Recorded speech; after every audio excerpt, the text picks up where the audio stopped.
Hello and welcome to this week's edition of the Ed Block CourageCast. Oh, we got a fun one in store for you. We got two great guests. We got one of them sitting here with us. We'll get to him in a moment. I'm your host, Dave Steinwedel, joined as always by my great co-host, former Baltimore Ravens offensive lineman, former Cleveland Browns offensive lineman, and New Orleans Saint, and an Ed Block Courage Award recipient. Wally Williams is back. He's been away for a little bit. How's it feel to be back here, buddy? It feels good. It feels normal because I've been in high school football world coaching intense high school games, getting ready for the playoffs down here in Florida, and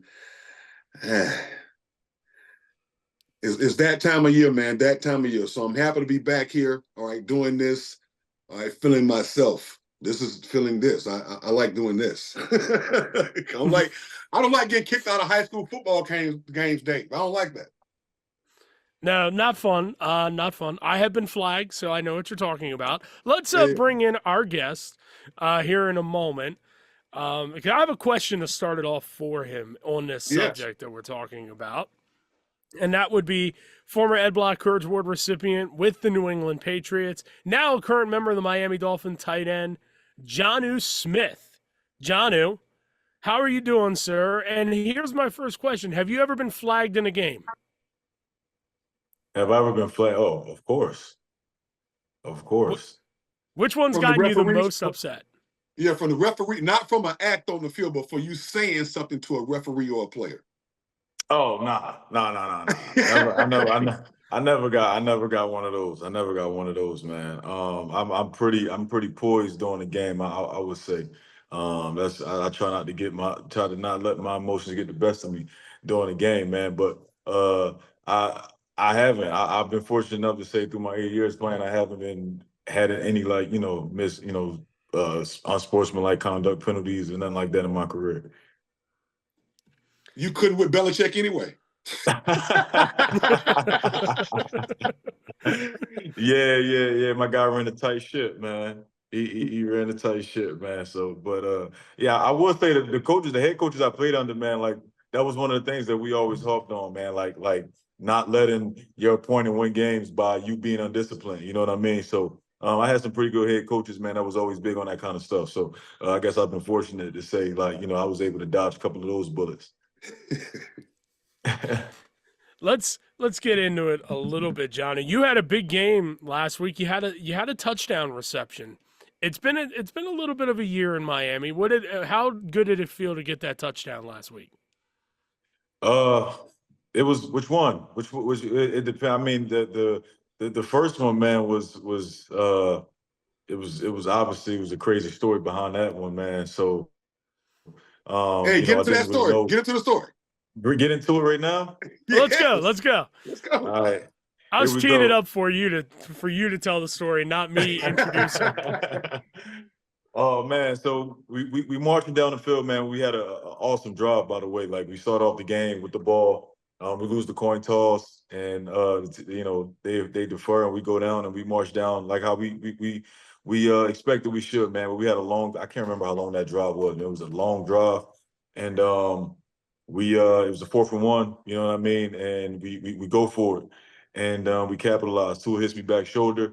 I make a play, and obviously high emotions for his drive, great energy, and I just throw the ball up, man, not even trying to throw it into the stands because I know there's a fine coming for me. I actually received that fine today. You know what I mean? I actually received that fine today. So, the NFL is they come through on their word, man, for sure. But I received that fine today. But I just chucked the ball up, man, not even trying to throw it to the stands. But lo and behold, man, it lands right into my son's lap. And I just can't, things like that, you literally just, it's divine. You know what I mean? Things like that is just divine, man. It's over 50,000, 60,000 people in the stands. I literally throw the ball up, not having any idea I don't even know where the ball is at this moment. I'm just celebrating with my guys, celebrating with the team. Just made a big play. Huge, important play in the game to go down there, 4th and 1. You know what I mean? And the whole time, my son caught the ball. I didn't even find out until after the game, man. Just an unreal moment for me and my family. It was just crazy. So that one, but at the time, during the game, to me, the one that was really, kind of out, like a huge play in the game was the one that kind of put the game away to seal the game when Tua hit me wide open. And I just had a clear path to the end zone. Because that one kind of cemented the game for me. So to me, I mean, that was during the game. Like to me, that was like the bigger play. You know what I mean? But yeah, just what a blessed day I had, man. It was for all of us, for the whole Miami Dolphins organization. It was great. You mean to tell me, after ultimately divine intervention, NFL is so cold, okay? They're going to fine you for throwing a ball to your son, man. What's up with that? Hey, man. Man, I'm trying to tell you, man, the NFL, they cold-blooded, man. They ain't playing about that. They ain't playing about that money, man. And I said that because everybody was asking me, like, man, there's no way they're going to find you. There's no way they're going to find you. And I'm like, man, I hope they don't. You know what I mean? Man, and still, I mean, I know they see what's going on. And the crazy part is, man, I had no intention of throwing it into the stands. You know what I mean? Like, literally, the ball just somehow found its way over there. You know what I mean? Again, man, it was just like a God designed moment, man, and it was just unreal, man. So, but yeah, I got a fond, and hopefully, they'll hear my case, and either deduct that thing or waive it for me, man, because they wasn't skimping on that fine amount either. Hey man, look, I got fined a couple of times for wearing the high top black Jordans in a spat. You know what I'm saying? it wasn't team code uniform. You know what I mean? Play. It's the business, man. So I'm gonna ask. I done paid a couple uniform fines too. All right, the highest one I paid was $8. Yeah. That's the highest I paid for a uniform fine. Yeah, just I want to know my shoes. Yep. Okay. So I got a couple of those. I have had a couple of the uniform fines throughout my career. I will say that, but I was able to appeal them. I think I had got some during I think my rookie year. I can't remember which year. I was early in my career, so usually they kind of more lean on you because they're like, okay, he's not making as much money. You know what I mean? but they came and got me a couple of times for the equipment. They don't play, but man, NFL don't play, man. They don't play. They don't play. They don't play. I don't play, man. So man, I wanted to ask you about the Dolphins, and because I'm a Florida guy, it's a team that you kind of follow over the years, hometown team, all those things like that, home state team, and the state of the team right now. And as a football guy, you see, Tua, his situation, he's trying to get back, but offensively, with Ingo, okay, with you, I mean, you are a tight end that can block, receive. You can do both. Titans, I saw you play there. All right, here. So you're a versatile guy. Probably should get more pub than you should have. All right, but you bring a lot to the table.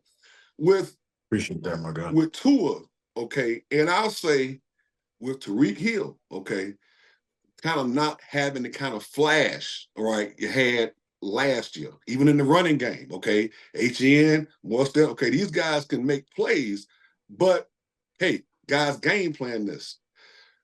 Could you and Ingo, because you guys are kind of the blue collar workers on that offense.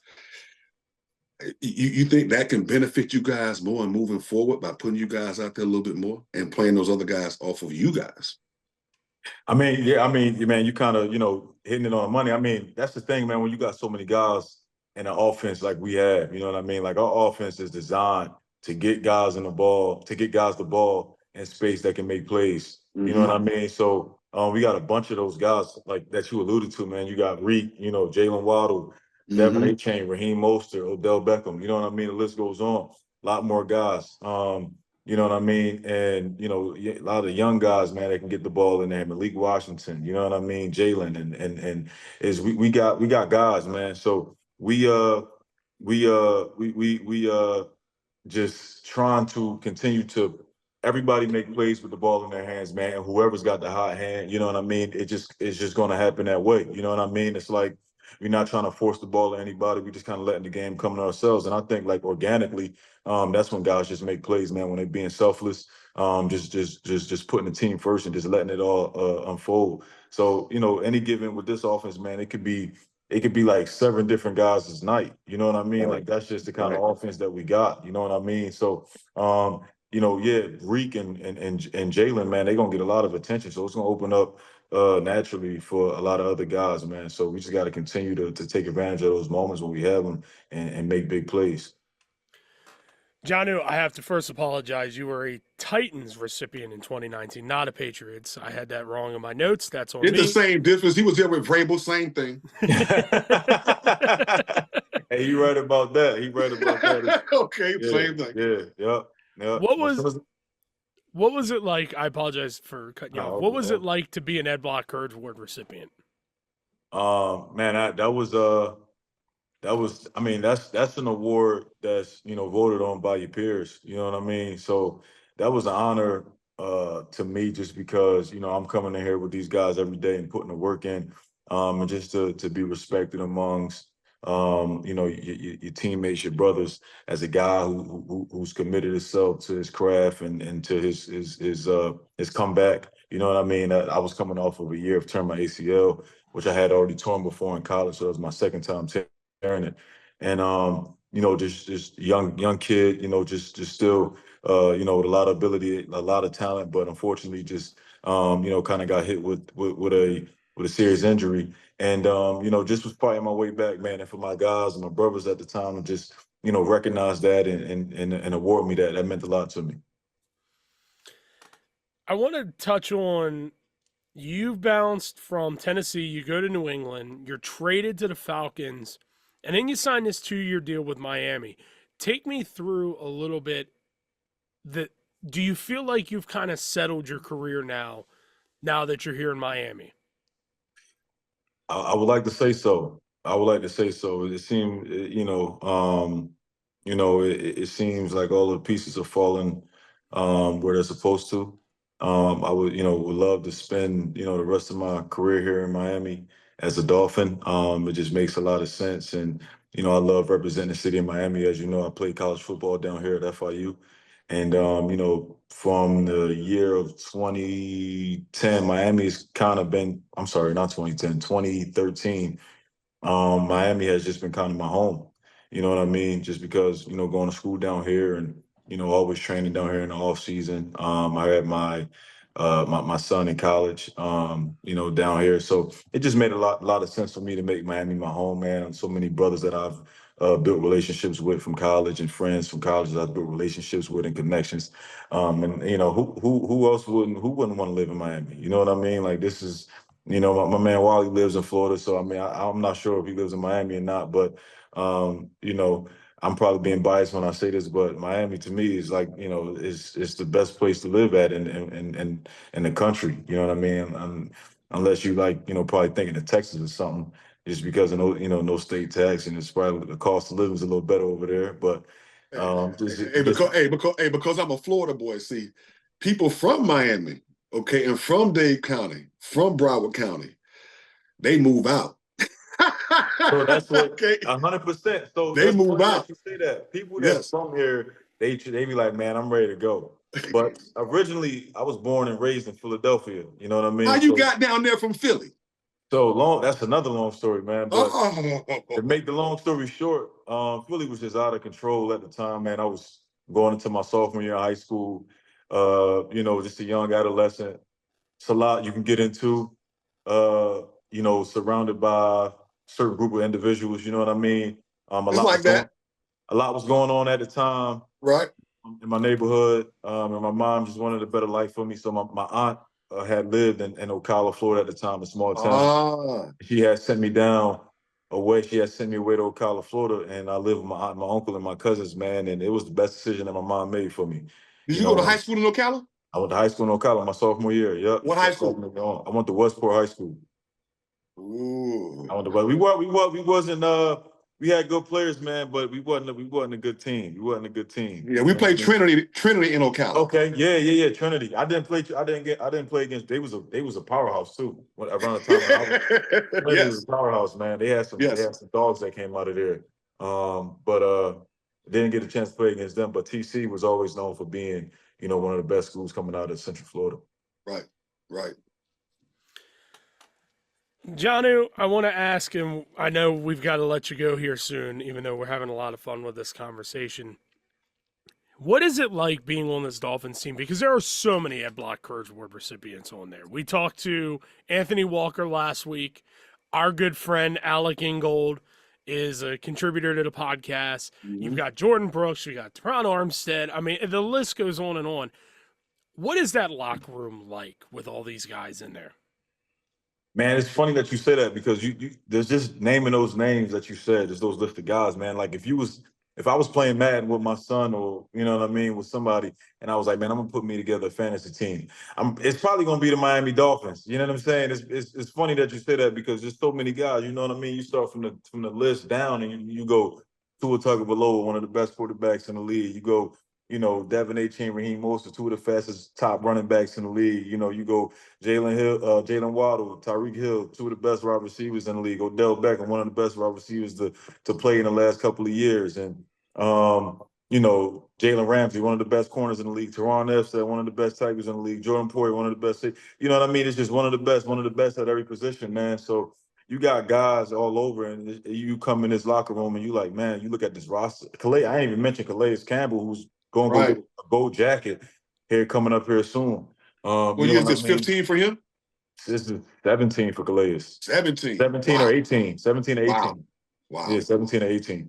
So, just coming in this locker room every day, man, and being surrounded by a bunch of dogs. You know what I mean? It just, and the list can keep going on. You know what I mean? If you want me to, we can sit here all day. But we got a heck of a roster, man, and to come in here every day and like that for everybody to put away their egos. I've done this in the league, I've done that in the league. Everybody put that away, and we all just focus on one common goal. It's an amazing environment to be around. You know what I mean? It just takes your game to another level. Man, go get your food, man. Go eat that food your wife put up for you, man. You know what I'm saying? Hey, you gonna come see us in Baltimore when you get a chance. Man, where you put that on the list. When is it, Dave? Tell me the date, Dave. It is. You can come, Jonnu. We'd love to have you come to Baltimore for the Ed Block. So the year that I got the Ed Block award, it was COVID, and I wanted to come so bad, man, and I couldn't make it because obviously it was the COVID year. You know what I mean? Oh yeah, you got to come then. Let's go. Yeah, I got to go, man. I was ready to wear my tux and all of that, man. Bring it on. Yes, I was excited about coming, but you got to tell me, man, where you coach high school ball at? Florida High. Florida High. FSU school up here. Okay, so what city you in? Tallahassee. Oh, you in Tallahassee? Okay, yes. No doubt. Yes. No doubt. So we come as far as Ocala. We don't go too much past that. Yeah. Because we go past that, you deal with 4A, 5A, 6A, and that's for Tallahassee Lincoln to deal with those guys. I played against Lincoln. In high school. There you go. Yeah, we went up there. We went up there and got whooped. You know what I mean? We went up there and got whooped. They had some dogs. Now Lincoln was like they was like a big school. They was like 5A, 6A, something like that, right? Oh yeah, they put theirs in the league too. Kevin Carter.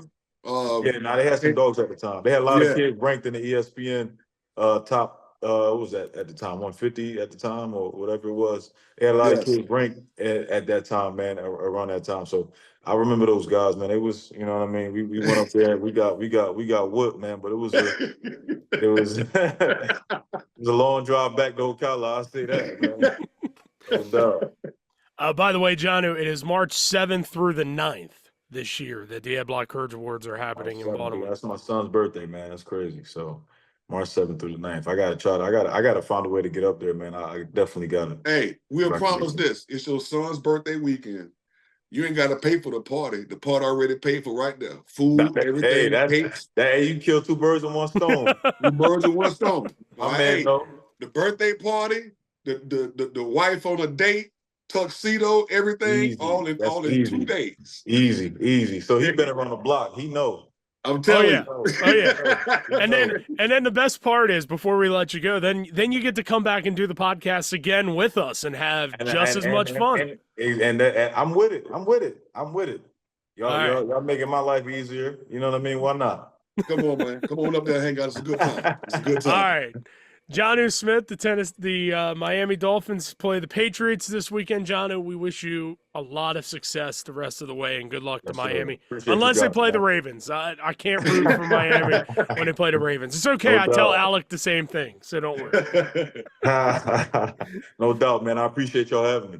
All right, my man. Stay healthy, man. We'll be back with more in a moment. All right, welcome back to the Ed Block CourageCast. We have a couple moments here before our next guest will join us on this podcast. And we have an update. We talked last week. We have the big event, December 9th. Really looking forward to this at the local on North Avenue. That would be the Zay Flowers HoliZay party that is happening December 9th from 7 to 9 o'clock. We will be there. And the reason that we will be there, Wally, is a pretty cool one. It's a meet and greet with Zay Flowers. There's going to be a Q&A portion. And oh, by the way, we will be doing the show live that night with Zay Flowers on the podcast. Get a fun chance to talk with Zay about the Ravens season, Lamar Jackson, his career building up to it. So let's give everybody a little bit of an idea what to expect here. Well, let me speak about Zay for a second and talk about his accolades so far and what he's done since he's become a Raven. And I think the fan base need to be totally excited about this young man's future and what he brings to the table. I mean, you're looking at the beginning of something great, okay, with having a receiver who can be a number one in our offense. We haven't had a number one receiver probably that you can count on game to game to game to make a play since Derek Mason. It's been a little bit. And now we're building some foundations here. Had Bateman over there, another first-round pick there. But Zay Flowers has come in and just taken charge of that leadership role and of that number one receiver position, I think. So, have an opportunity to come out and meet him, talk to him. It'll be my first time, meeting him and talking to him as well. And to, be a part of a little bit of greatness here. All right, be a part of our young guys out there performing. And Zay is definitely going to be a guy who's going to be partnered with, $250 million quarterback for quite some time. That's right. He's going to be the guy. He's going to be the guy for a while. Right. There will be. I'm excited to be there, and I'm excited to meet him as well. There will be a live podcast show. Myself, DC, Wally, maybe DB. We're not 100% sure yet. We'll be there. We'll do a live podcast with him. We'll do a Q&A afterwards. Meet and greet and photo op with Zay Flowers. There's also going to be a tailgate buffet from award-winning chef Zach Trabon from the Evolved Hospitality Group. And beer, wine, $100 tickets. You will also receive a custom autographed Zay Flowers picture with a donation towards the St. Vincent Villa, which is the Baltimore Ravens Courage House, toy drive. All the proceeds are going to the abused, neglected, and at-risk youth across the National Courage House Network. So come out. Monday Night Football will be happening. I think it's the Bengals and the Cowboys. So what better way to spend a Monday night than come meet Zay Flowers, hear him get to talk about the Ravens and talk about this season. It's really going to be a lot of fun, and we are really excited that we get to bring the podcast on the road for the first time this year. Awesome. That's going to be awesome. Yes. The next couple times we take it on the road are for the big events. Right. And do we have to put out a message to DC like, hey man, no KC pictures or no jerseys, okay, at the Zay event? I think so. I think we have to tell them to keep the rings in the pocket. Right. If I had to, and maybe even put the Cincinnati stuff away. Just you're a Viking for the night. How about that? Right. We only tell him he's just a Minnesota Viking for a night. Just to avoid an issue is all I see here. But yeah, that is December 9th from 7 to 9 o'clock, the HoliZay party at Evolved Hospitality Group in Bel Air. All the information is on our Facebook page. All our information is also linked at in the description of this podcast for you guys to listen to. And you know what, Wally? We have talked just long enough. It is really awesome because now we are getting our next guest, who is a 2002 Ed Block Courage Award recipient with the Cincinnati Bengals and just named a semifinalist, Wally, a day ago. Deserving. For the Pro Football Hall of Fame. Damn right. That would be Mr. Richmond Webb is here with us. Richmond, it is great to see you. Can you hear us? I can hear you. Can you see me? We can see you, Yes, sir. sir. Yes, sir. First Man, off, go ahead. I apologize. I've been my computer. I was trying to load it on my computer, but I had to call in from my phone, so I apologize for being late. But how y'all doing tonight? We're doing fine, man. How you doing this evening? Good. It's good. Hey, we love being in the presence of greatness. You know what I mean? Okay. Man, y'all love putting that icing on that cake pretty thick, bro. I don't know. It's gonna be pretty sweet. Y'all gotta lighten up a little bit now. Well, so let's start there. What does it mean to you to be a semifinalist for the Pro Football Hall of Fame? Oh man, this is the first time, which is I think the first time is probably for me. It was a little bit overwhelming, but I really understand the process as far as the guys. When you look at the names when they come out every year, it's no slouches in there, and so I have so much respect for the list they come out with, and I understand that it's a difficult process to try to select through 100 guys to 50, and then get down eventually to 5 to 8 guys, and to make it this far so far is been a little bit. It's an humbling experience, but it's a joyous occasion. You get to share this with your friends, family, this and that, and then it just shows that they appreciate what you did on the field and how you contributed to the game of football, which I grew up as a kid loving from 5, 6 years old, growing up in Dallas, Texas. Now, Richmond, I vividly watch you and Keith Sims pretty much dominate the left side of the line of scrimmage for about 5, 6 years, and not more than that. All right. And we'll be hating from a distance because I couldn't get no Pro Bowl nod because Keith Sims going. Okay, I couldn't get a Pro Bowl nod because Keith Sims is going and Dermontti Dawson is going. Okay.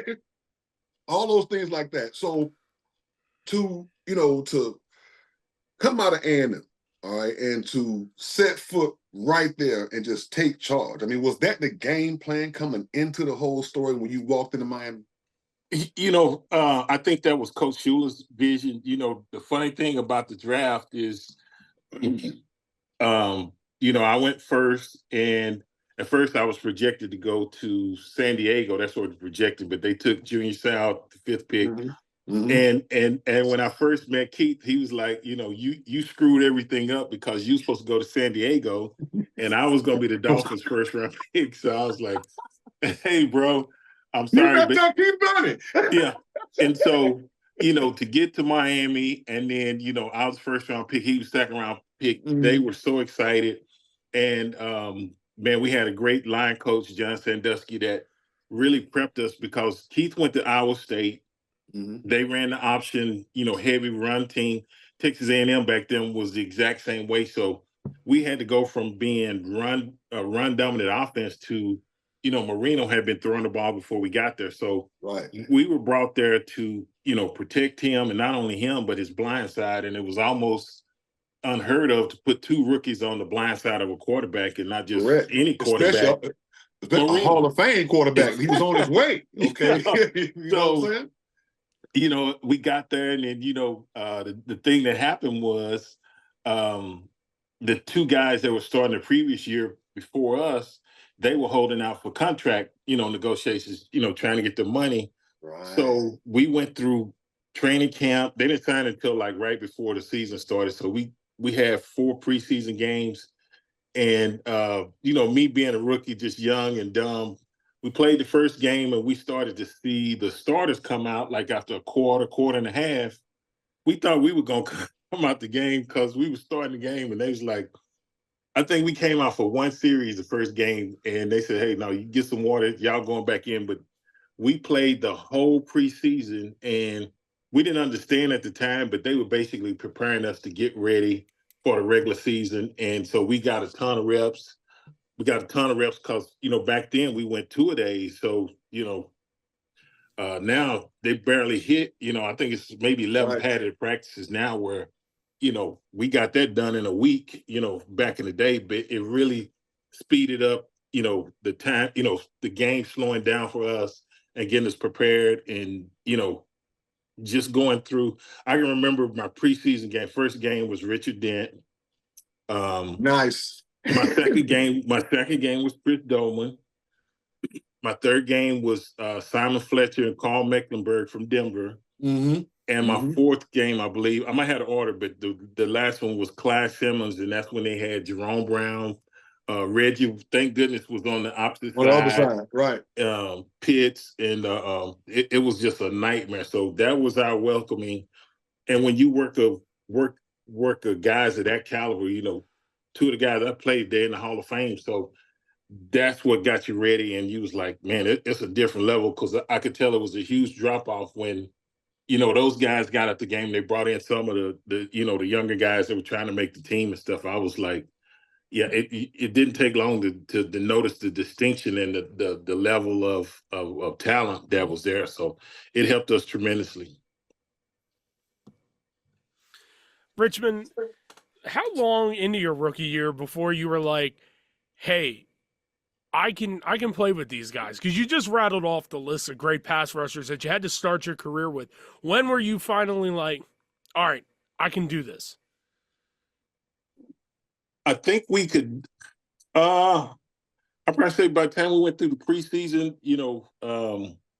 I figured out that it doesn't get any easier. Every week it seemed like somebody had a guy. We were in the AFC, so of course Bruce Smith, Andre Tippett was there.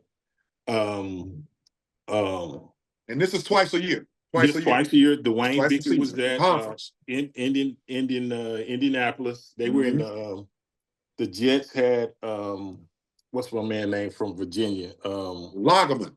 Jeff Lagerman. And so it was just every week, and nobody liked anybody. So it wasn't like just one game was an arch rival. You played with the Ravens, so it was the Steelers, the Browns, the Bengals. It didn't matter who you lined up with. Nobody liked each other. So it was always the extra incentive. And then, defensive linemen just naturally, if they can sack the quarterback, that's a notch in their belt. And so, I just made it through. My main thing, I think, was my motivation was I just didn't want to get Marino hurt, because I understood we were on the blind side. And I said, man, this guy is a legend. And if I'm responsible for getting him hurt, I don't want to be remembered that way. So I knew people would remember me that way. So that was kind of a motivation factor I used to, try to get prepared for the games. But I'd probably say maybe midway through, but I knew it wasn't no games you could just kind of relax like you could in college. I knew a couple of games we would just, play guys that couldn't match up with us, but it wasn't that way in the NFL. Right. Man, when because I was at the game when I was actually a rookie, and I was just my first game, and the first time I saw the Dolphins live in person and saw Marino. I'm still going through rookie stuff. Like, ooh, they go so-and-so. Okay, ooh, they go this, and another. But I remember that game vividly when Marino tore his Achilles in Cleveland. Yep. So, really for offensive linemen, when quarterbacks change, all those things like that. But to have somebody like him, go down, yeah. I want to know kind of the mentality, because I saw it right there, and I saw the rest of the season with. But the mentality of you guys, how much does that affect our group? When those things like that happen. Yeah. I think, it's not like he was your average quarterback. I probably say back then, if you had to name some of the top quarterbacks, Marino was one, of course, John Elway, Montana,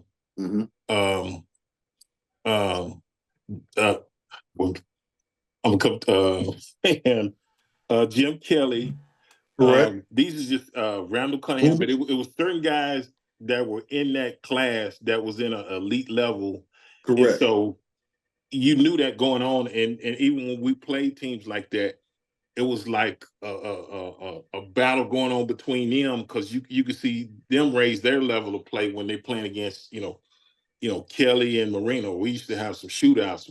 We lost most of them, but I mean, they would go back and forth. So to see him go down, the first thing I did was I looked up at the monitor and I said, man, I had to find out what happened, because I said, please don't let my man be the guy that hit him. But it was just one of those things that his Achilles gave out, and then you come to the realization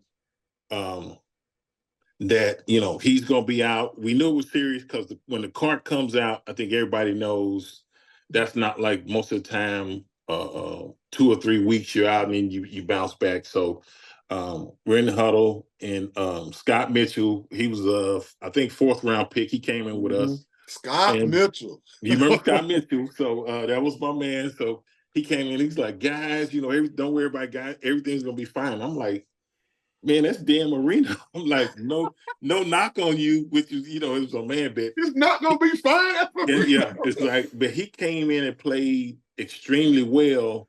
But I think he knew that he had to instill that confidence in us that he was going to be able to get the job done. And he was a Marino, but he was a little bit more mobile. He was a left-handed quarterback, so he could avoid the rush sometime and make plays with his legs and stuff. So it was a different element. So where he didn't have all the skill set that Marino had, he was still able to accomplish things. And then it ended up to where he got a big contract and went to Detroit. So, that was a blessing for him as well. So I was happy for him because, we came in the same class. Richmond, what does it mean? What did it mean to you to be an Ed Block Courage Award recipient? Man, I'm going to tell you something. I always knew about the award and had played that long. And then I get to Cincinnati and I tore my pectoral muscle. And I think the thing for me was, I'd only been there. That was my 2nd year. But that's an award that's voted on by your teammates. And with me being one of the new guys in the locker room, and the respect that for guys to say, this guy is deserving of that, because, I came from Miami. And they welcome me in, but you still know that I'm there, but I'm not one of the guys that was a Bengal from day one and stuff like that. So when I found out they told me I won, it was huge, because I understand what the award meant. But then to be voted on to guys I've only been playing with for a couple of years, I think that made it more even special, that they welcomed me into the family, and then they thought highly enough of me and the way I practiced, played, and stuff like that. Even though that I was a short time to actually be a recipient of their award, and not being a Dolphin, but being a Cincinnati Bengal with the HoliZay Nation. And I got that up in my house now. I still got my Ed Block helmet up in my house now. So yeah. That was truly special. Well, all right, Richard, I'm looking at your stats right here, man. I'm looking at don't do that. I'm old. I am. Yeah. Don't do that. I am. It says right here, Richmond, in 11 seasons, you set team records for 118 consecutive starts. And in that time period, going to 7 Pro Bowls. What you don't want me to read, man? I don't know what stats you had. You made me a little nervous there. I'm like, oh no. You got to let me see the sheet before you start reading off the stats, brother. Hey man, I never did that. Hey man, I tell people, man, I was fortunate, I was blessed, to kind of get a streak going like that. But I always tell guys, and even guys that play now, I say, whether you're a starter or you're a backup, if you're a backup, I always tell guys, you one play from being a starter, because if that guy goes down, you got to go in. Mm-hmm. And then I never wanted to be the weak link. So I always try to say, hey, if you're a backup, you have to prepare even harder, because typically if you're backing up the tackle, you're backing up the right and the left tackle. So you got to be able to swing both sides, and you got to be able to flip it, because one side your front side, one side your back side. So just the preparation, you're not going to get the reps in practice, because the starter get most of the reps. So it's a lot of mental preparation, but you have to be ready to go. So that's what I try to stress to people, because at any given time, it's just the physicality in the sport, this and that you could go down with an injury. But I was blessed, fortunate to, just keep going one game at a time. You can feel it after the game, but to be able to just continue to suit up like that, I was very fortunate. Well, and that leads me to my next question because you were a recipient in 2002, but after you play 118 consecutive starts and then the injuries start to happen, what sort of was that mindset of like, all right, well, now I'm dealing with something I've never had to deal with in my professional career? Yeah. And I think it's as I started to get older, having the elbows cleaned out, and then I tore my tricep twice. And so you fight that in the back of your mind, but in the back of your mind, you're saying, okay, I can come back from this. And then, I tore my pec in Cincinnati, and then I was working out. And then when I didn't get I really didn't get any calls, and I waited till maybe like July. I said, man, nobody gonna call. And then I think what was it? I think it was maybe September. My agent called me and he said, hey, Tampa Bay wants you to come in. I say, for what? I told him, I said, man, I done stopped working out and all that. And I said, man, stall them for a little bit. Let me try to get in some kind of shape. But, I went down there and I felt bad because I was overweight. And I told myself, hey, man, if I would have knew this, I wouldn't have wasted time. I got too much respect for it. And then I went there, and then Miami brought me in for a workout. And then I thought about it. I said, you know what? I've had a good run, but the injuries those last few years started to come more and more frequently. And I just said, I've had a good run. I think it's time to hang them up. And I came and I was at peace with that. And then made the decision. And then I called the Dolphins and I said, hey, is it possible I can come back, sign a one-day contract and a retired Dolphin? And they welcome me back with open arms. And the thing I try to tell guys is, it's a business. We weren't able to work out a contract, but at the end of the day, it's a business. It's not personal. So I'm glad I handled it when I left Miami the right way so I could come back and retire. And it was no ill will feelings and this and that. And so they welcomed me back with open arms and I signed that. And then a year or two later, I was put up in the Ring of Honor with, some of the who's who that's ever laced them up as a Dolphin. And that was pretty special. So, ain't no place like home. I was happy. I know I made the right decision, but when you first, it seemed like when you get hurt, you always want to say, "Well, I can come back. I can come back." But I rehabbed and recovered, but it was time for me. 13 years, I had a good run, so I was happy with that. That's a great point with that too. Usually injuries are most guys exit. Okay. Mhm. I remember Ray Lou when he went out. He went out on a Super Bowl deal. He was fighting an injury that year, but went out, win the Super Bowl in pretty much historic fashion and storytell fashion. But so many guys, injuries, injuries are the thing. So I guess the question I want to ask is it easier to walk away? And I mean, it's not easy to walk away in any kind of situation, but the injuries and saying, well, okay, I had enough. Okay, I had enough of this. Or the game pushing you out. Okay. Which one would you think is the better way to step away from the game and say it's over? I think in my situation, because my goal was to play at least 10 years, and that went so fast. I said, okay, let me add a few more because I wasn't ready. I still wanted to play.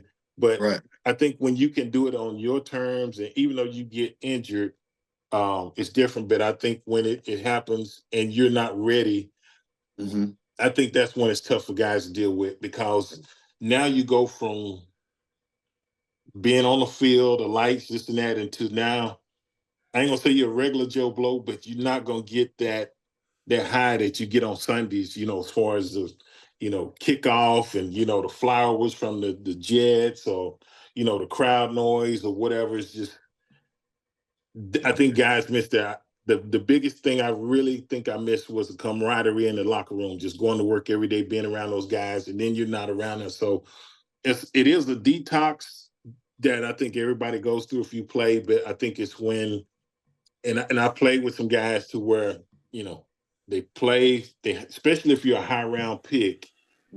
Play. Say you tear your knee up, and then you come back, and then you tear it up again. So it's like, man, what am I doing? So now your mental is trying to keep your mental right to where I can do this. But sometimes you can have your mental right, but you just can't physically do what you were. You're not the same player, and you got to come to terms with that. And I think that's the tough part when you go through the surgeries, the rehab, and the injuries and stuff, and you realize you're not that guy that you were, and that's a hard pill for a lot of guys to swallow. Right. Yeah.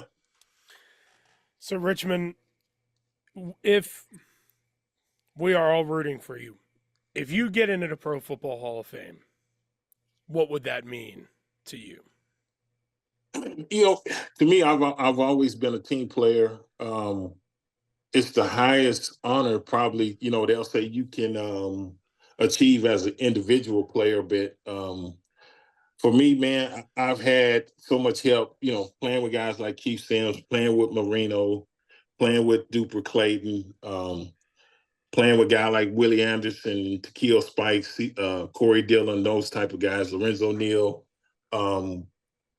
Man, football is a team effort, and some guys get the accolades, but if I go in, all my teammates go in with me. I've always been a guy that, you know, I always tried to do what was best for the team and not for me as an individual. And most of my teammates will attest to, I think all of them, I don't know, but I'll say most because none's 100%. But I always pretty much had the respect of my teammates, and they knew I was the type of guy came to work and tried to do it the right way. But to be honored with the best of the best, I mean, it's no other highest honor than that. You know, I the closest I got was the AFC Championship game in Miami, and we lost to Buffalo. That's the closest. I never played in the Super Bowl. That was something that I wanted to do, but you know, the cards just didn't fall that way. But if you make this is the highest of highest achievement, and then not only making it, but you always want to do something to uphold what the others have came before you. I don't want to do anything to tarnish that image or whatever. So I'll definitely, you know, make sure I'm on my up and up if I was able to make it into that class, because I just have a tremendous respect for those guys, and to be honored by your peers, not only your peers, you know, I think they vote, the players is in their vote, but the media, you know, everybody has a part in that. It's not only good for you, but it's for, you know, my fans, and it goes back even like family, you know, where I grew up, you know, guys I played with, high school, college, professional. It's a village, and I've always looked at it like that. So not only will I be happy, but I know it'll make other people happy, because they can say they played a part in my success. As far as I'm concerned, you win. I know I ain't got no vote, but I watch it long enough to know that if you don't get in, then who else is there?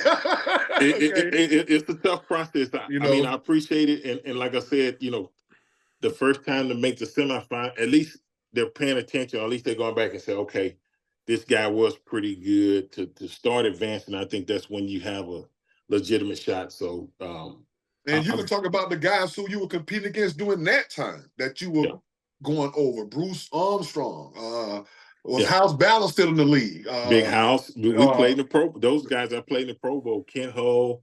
Correct. Randall McDaniel. Right. Man, it was Willie Rofe. Right. Steve Wisniewski. I mean, it was we had some Kent. You know what?